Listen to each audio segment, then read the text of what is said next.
Ndewono. Anyị ga-amụ maka erimeri ndị Igbo. Nke izizi bụ abacha, ka anyị na-akpọ African salad. Akara, bean balls. Agwa, jollof beans or beans jollof.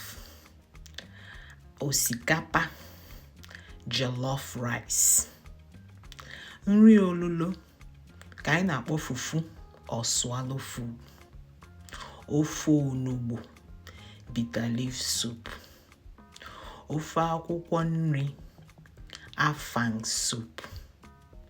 Ofe egusi, melon soup.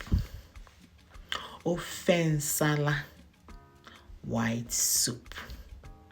Moi moi, bean cake.